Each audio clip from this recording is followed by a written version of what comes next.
Baiklah, salam sejahtera dan selamat petang kepada pelajar-pelajar cikgu yang ada pada hari ini. Jadi untuk pembelajaran hari ini kita akan teruskan pula pembelajaran kita masih dalam bidang yang sama, iaitu bidang 7, moral dan kenegaraan. Okey. Jadi bidang 7 ini kita lanjutkan lagi kepada topik kita, iaitu unit 11. Unit 11 iaitu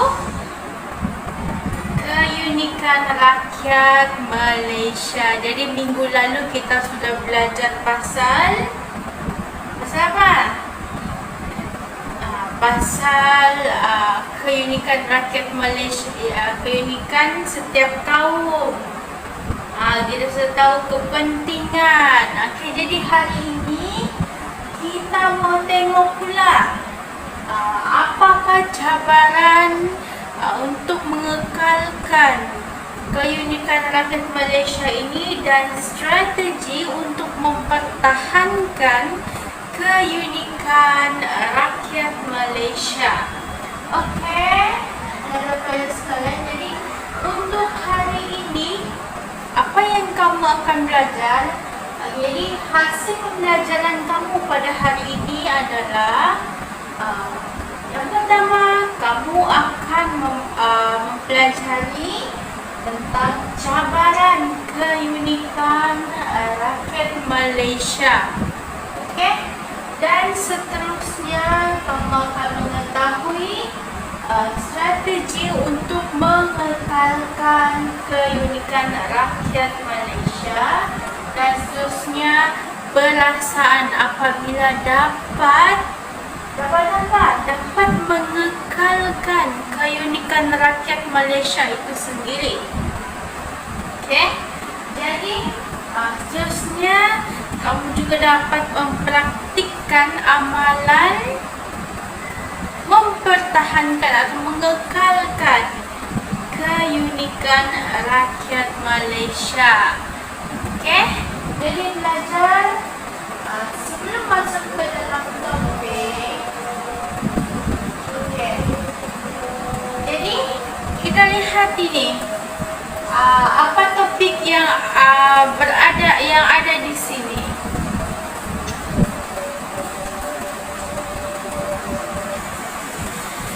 Jadi pelajar sekalian, apakah cabaran keunikan rakyat Malaysia?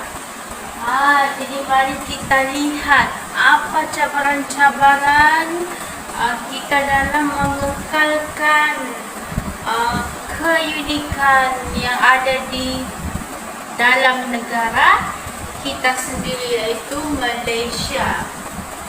Okey?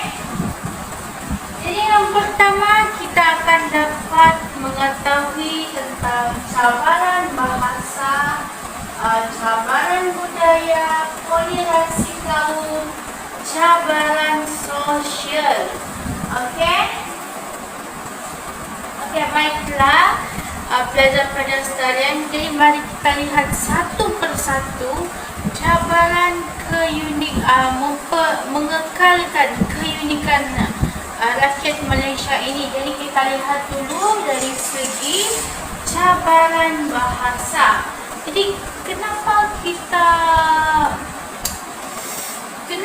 wujudnya cabaran bahasa ini untuk mengekalkan keunikan rakyat Malaysia? Jadi yang pertama adalah disebabkan oleh kepelbagaian bahasa yang tidak dapat dipahami oleh segelintir masyarakat. Bahasa apa tu?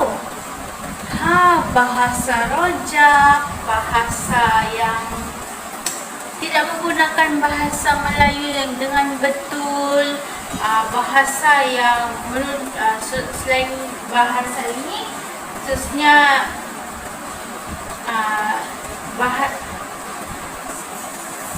sebagaimana yang kita tahu, setiap kaum ini dia mempunyai bahasa-bahasa dia tersendiri, keunikan bahasanya tersendiri. Jadi namun begitu disebabkan oleh budaya luar dan sebagainya, dia telah merosakkan penggunaan bahasa bagi rakyat Malaysia. Okey? Jadi ini dapat menjejaskan komunikasi antara kaum. Okey? Okey, belajar. Okey. Jadi ini dari segi cabaran bahasa. Apa pula cabaran yang lain? Cabaran yang lain pula adalah cabaran budaya luar. Apa yang dimaksudkan dengan budaya luar? Nampak ini, warna di cabang-cabang ini, dia terpengaruh dari mana? Ladaku ini. Okey? Okey, jadi cabaran bahasa budaya luar ini telah menghakis jati diri dan budaya sesuatu kaum. Contohlah kaum kaum Melayu lah. Kaum Melayu ini seorang individu yang lahir dalam kaum Melayu, tetapi disebabkan oleh budaya luar seperti K-pop, lagu barat dan sebagainya, dia telah menghakis jati diri dia sebagai seorang kaum Melayu. Dia tidak lagi mengamalkan apa adat-adat orang Melayu, perayaan, makanan, tradisi, pakaian dan sebagainya. Okey, jadi jati diri dia sebagai kaum Melayu itu sendiri sudah hilang. Ini yang dimaksudkan dengan cabaran. Kita menghadapi cabaran budaya luar. Khususnya mudah dipengaruhi dengan budaya negatif dari luar. Apa budaya negatif dari luar itu? Apa budaya negatif daripada luar? Apa dia? Budaya barat lah. Budaya barat yang sentiasa minum alkohol tidak kira di mana-mana tempat. Apa lagi? Apa lagi budaya barat yang kita ketahui? Banyak lagi budaya-budaya luar yang negatif, yang boleh merosakkan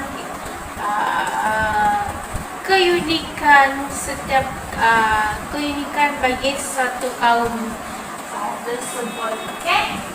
Okey, jadi kita lihat pula cabaran yang lain.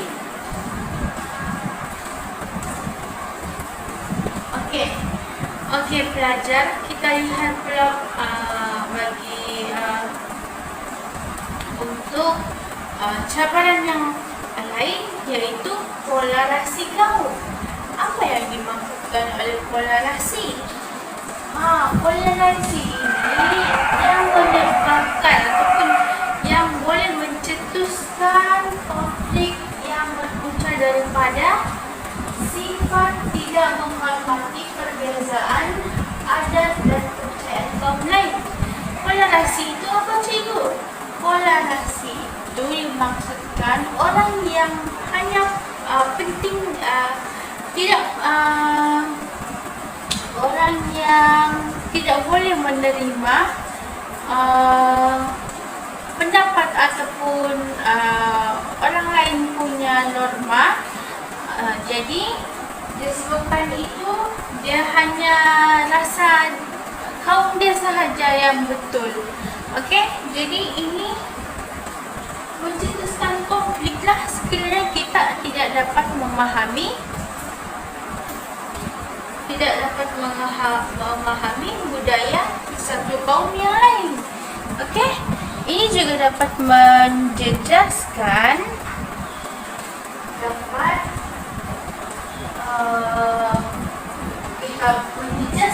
kita punya keharmonian dalam negara. Okey, dan mewujudkan sikap perkauman. Kaumanku akulah, kaulah. Okey, tidak ada persefahaman, tidak ada sifat menghormati. Okey, ini yang dimaksudkan dengan toleransi kaum. Jadi, cabaran sosial pula. Ini gerakan Akbar. Cikgu sediakan gerakan Akbar. Dengan apa yang dikatakan di sini adalah jangan taksub K-pop sampai lupa budaya sendiri. Okey? Ini dimaksudkan adalah cabaran sosial bersekitaran kita. Perasaan taksub terhadap kebudayaan sendiri. Okey? Jadi ini akan menjadikan seseorang individu itu ataupun negara ini kecelaluan identiti bangsa. Okey? Dia terlalu taksub dengan budaya K-pop sehingga kan dia berpakaian seperti K-pop, tidak lagi memakai pakaian seperti baju Melayu ataupun baju kurung seperti seorang orang Melayu, dan jika dari kaum Melayu, dari kaum India mungkin tidak lagi mahu memakai baju sari dan sebagainya. Itulah dia sudah kecelaruan identiti. Orang tengok pun, ini dari Malaysia ke dari Korea ni? Muka macam Malaysia, muka Melayu, baju K-pop. Okey, ini yang dikatakan sebagai kecelaruan identiti bangsa. Okey, jadi belajar kita sudah tahu apa cabaran-cabaran untuk mengekalkan keunikan yang ada di pendidikan rakyat Malaysia. Jadi kita sudah tahu cabaran yang pertama adalah cabaran dari segi bahasa. Yang kedua pula cabaran daripada segi apa? Dari segi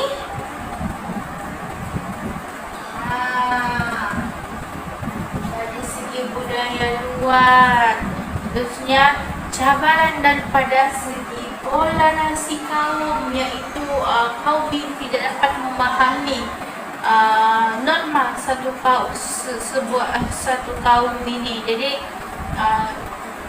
mencetuskan perkauman lah.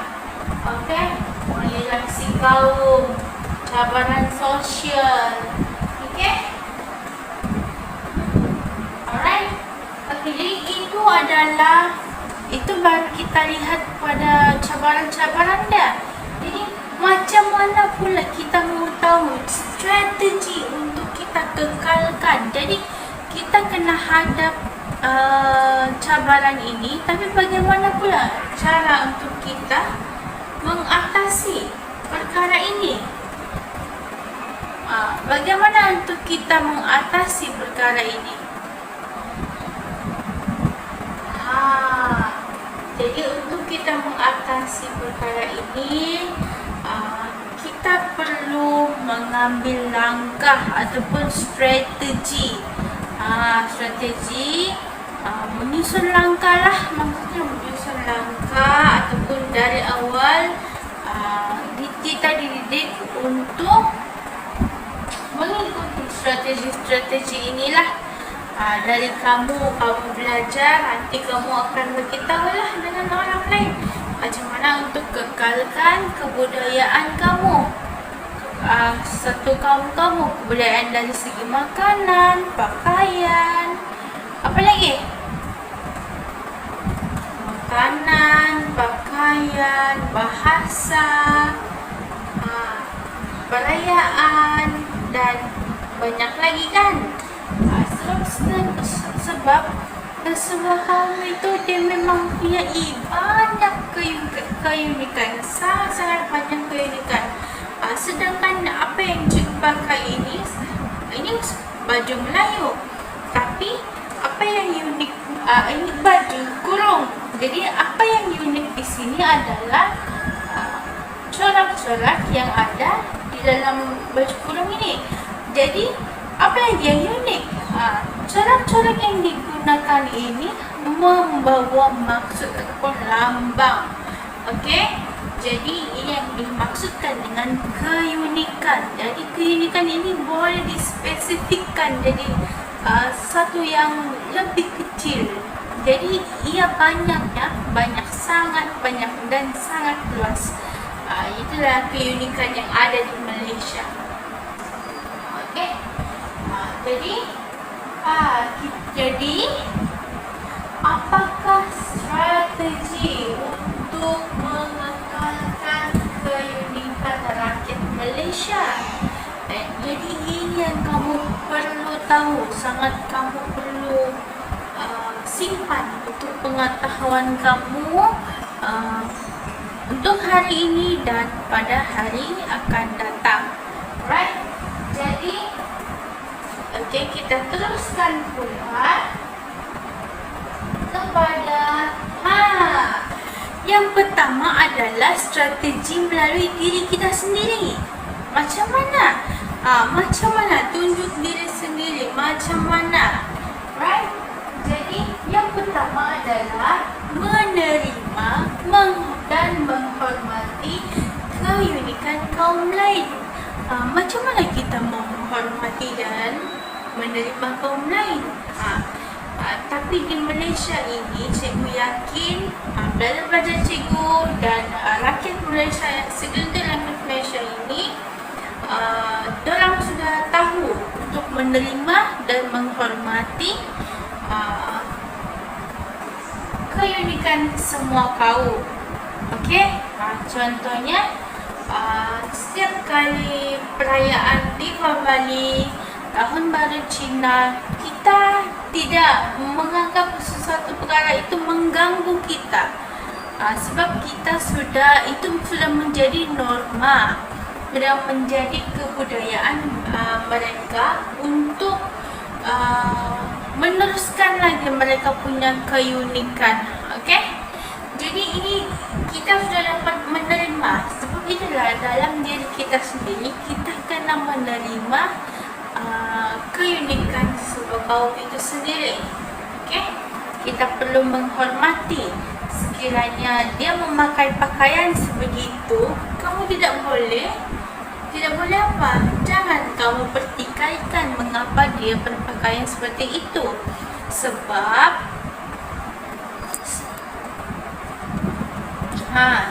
apa belajar? Sebab itulah merupakan keunikan dia dalam berpakaian. Jadi bagi kita adalah kita perlu menerima dan menghormati setiap apa yang mereka pakai, apa yang mereka makan, apa yang mereka rayakan, dan apa bahasa yang mereka gunakan. Okey? Jadi yang seterusnya adalah tidak memandang rendah adat atau kepercayaan kaum lain. Jangan kita pandang rendah adat atau kepercayaan kaum lain. Contohlah kaum ini pada merayakan satu perayaan,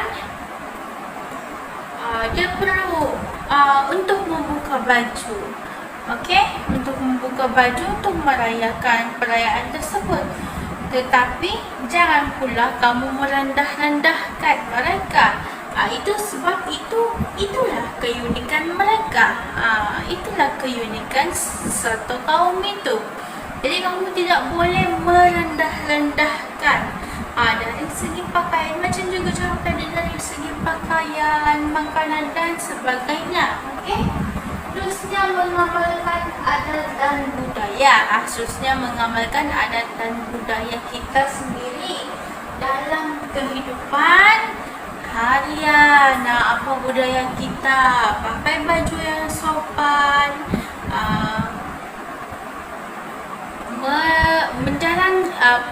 mengikut ataupun merayakan perayaan, menggunakan bahasa yang betul, bahasa kita lah, bahasa setiap kaum itu kita kekalkan jati diri kita dalam setiap sebuah kaum itu. Okey.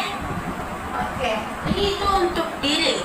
Jadi kita lihat pula untuk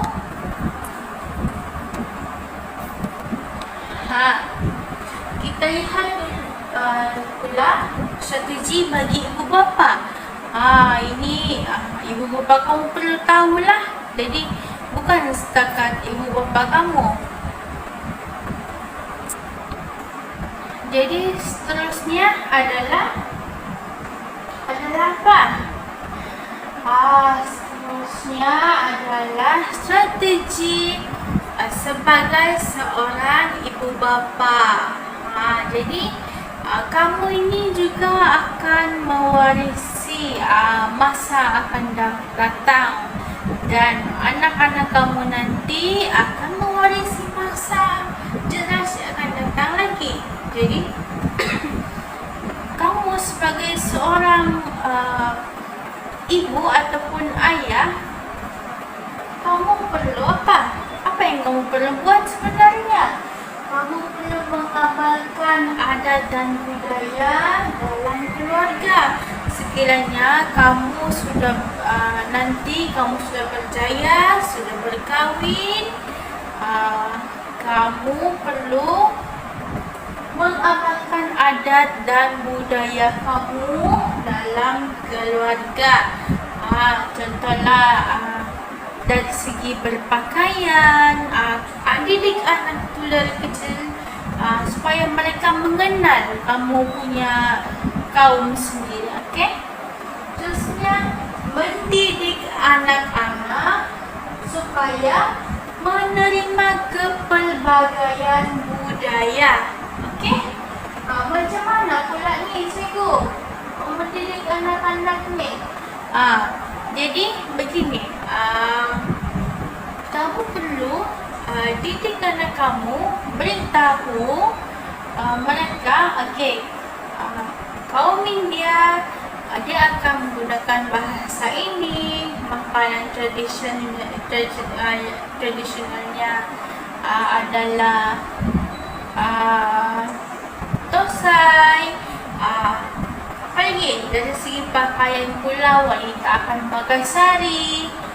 Kita didik anak kita dari kecil untuk mengenali budaya orang lain supaya apa? Supaya dia tidak terkejutlah apabila dia berada di luar, dia tidak tertanya-tanya kenapa orang pakcik tu pakai baju macam tu. Apa atas kepala pakcik tu? Ada ular kah? Jadi dia tidak ada sikap yang, jadi tidaklah anak kamu seperti kejutan budaya. Jadi seterusnya membawa anak-anak untuk menyertai aktiviti kebudayaan kepelbagaian kaum. Jadi kamu perlu libatkan anak-anak kamu dan diri kamu sendiri dalam mengikuti aktiviti kebudayaan pelbagai kaum. Apa-apa aktiviti yang melibatkan pelbagai kaum, kamu masukkan sahaja anak kamu dalam aktiviti tersebut. Ini supaya untuk kembangkan lagi dia punya perkembangan sosial dia. Okey, kita lihat dari segi sosial dia, kita kasih kembang lagi supaya dia mengetahui lebih banyak, okey, tentang budaya setiap kaum itu. Alright. Okey, jadi kita lihat pula strategi dari segi kerajaan. Apa pula tindakan kerajaan? Apa yang kerajaan perlu buat sebenarnya? Okey, jadi apa yang kerajaan perlu buat adalah memperbanyakkan aktiviti kesenian dan kebudayaan di peringkat sekolah.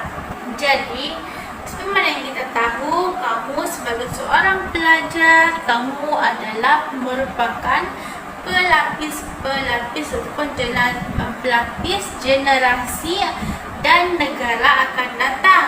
Jadi kamu perlu dididik daripada bangku sekolah lagi untuk mengenal.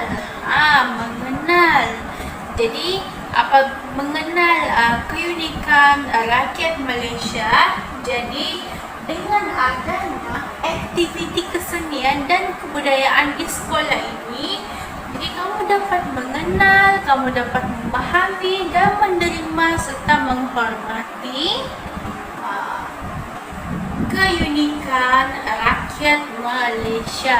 Jadi ini akan menjadikan negara kita terus harmoni, tidak ada konflik dan perselisihan faham pada masa akan datang dan masa ini.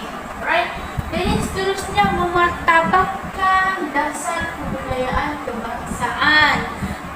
Kita memperkasahkan lagi, memperkukuhkan lagi dasar kebudayaan kebangsaan. Kita kerajaan, itu yang kerajaan perlu buat. Seterusnya kerajaan pula juga perlu mewujudkan muzium mini kesenian dan kebudayaan. Jadi seperti mana yang kita tahu, muzium-muzium di Malaysia ini yang banyak di dalamnya adalah barang-barang yang bersejarah dan tulisan bahasa, tulisan dan sebagainya. Tetapi yang tidak ada di dalam muzium adalah apa? Yang belum ada di dalam muzium adalah keunikan rakyat Malaysia itu sendiri dari segi pakaian, makanan, perayaan mereka.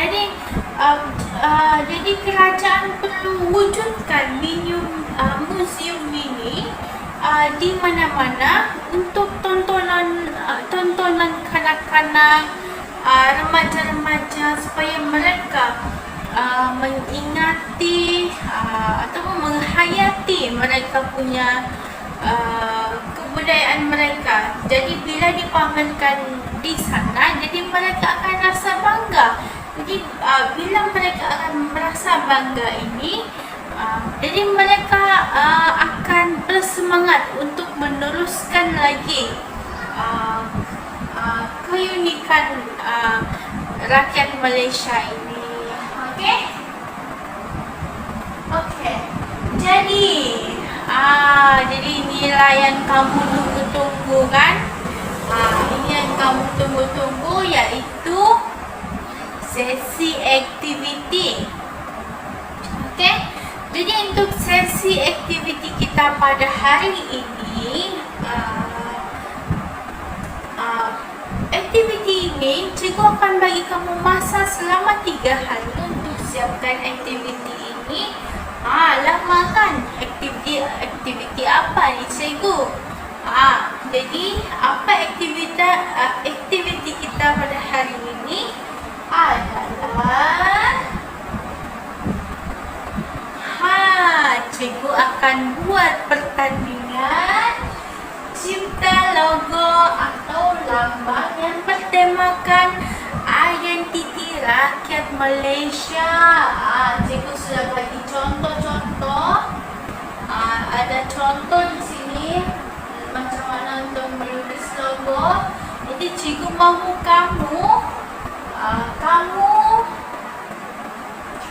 cipta logo atau lambang yang melambangkan identiti rakyat Malaysia. Kira-kira lah dari kaum sendiri kah, kaum lain kah, dan sebagainya. Yang penting dalam konteks identiti Malaysia. Jadi cikgu beri kamu masa 3 hari untuk kamu siapkan logo ini dan hantar kepada cikgu. Jadi bagi logo yang terbaik, cikgu akan menghadiahkan sebuah buku dan sebuah band untuk mereka, dan ada lagi ganjaran lainnya, dan bagi yang lain juga cikgu akan sediakan mereka sagu hati. Alright? Okay, jadi ini aktiviti yang perlu kamu siapkan. Nanti cikgu akan bagi kamu template logo-logo ini, dan kamu boleh menggunakan logo ini sebagai rujukan kamu. Okey? Jadi ini kamu kenal pasti ya. Jadi cikgu harap daripada penghasilan logo kamu ini, kamu dapat menghayati keunikan kaum kamu sendiri, kaum yang ada di Malaysia, dan budaya yang ada di Malaysia. Okey, kamu dapat menghayati. Alright? Okey.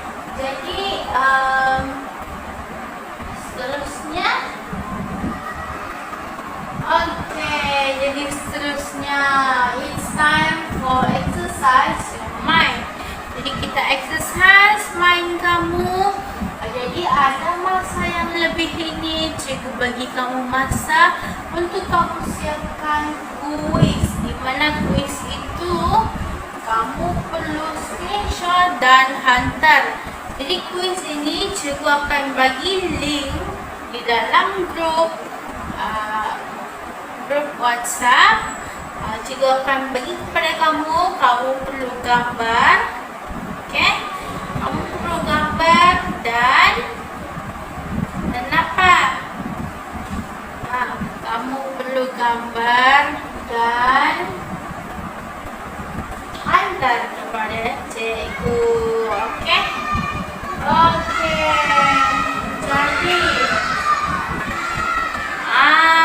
Jadi kita sudah sampai ke penghujung. Jadi pembelajaran kita untuk hari ini, kita sudah tahu cabaran untuk mengekalkan keunikan rakyat Malaysia. Kita sudah tahu strategi untuk mengekalkan keunikan rakyat Malaysia. Jadi untuk rumusannya pula, apa yang cikgu dapat rumuskan di sini adalah setiap individu perlu mengenali dan menerima keunikan rakyat Malaysia agar perpaduan dan keamanan dapat dikekalkan. Okey?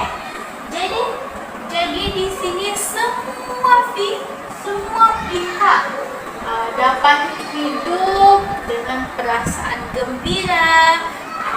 Semestinya kamu gembira kan, hidup dalam keadaan yang harmoni, yang sejahtera, tidak ada konflik, tidak ada pergaduhan dan sebagainya. Jadi kamu perlu bersyukur dan bangga tanpa mengira agama, bangsa, budaya dan bahasa. Okey, jadi itu sahaja kelas kita untuk hari ini. Kita akan teruskan pula kelas kita pada minggu hadapan dengan topik yang baru dan unit yang baru, iaitu unit 12, iaitu kedaulatan negara, tanggungjawab bersama. Jadi untuk topik keunikan rakyat Malaysia ini kita sudah habiskan, okey? Kita sudah habiskan daripada maksud, daripada konsep kepada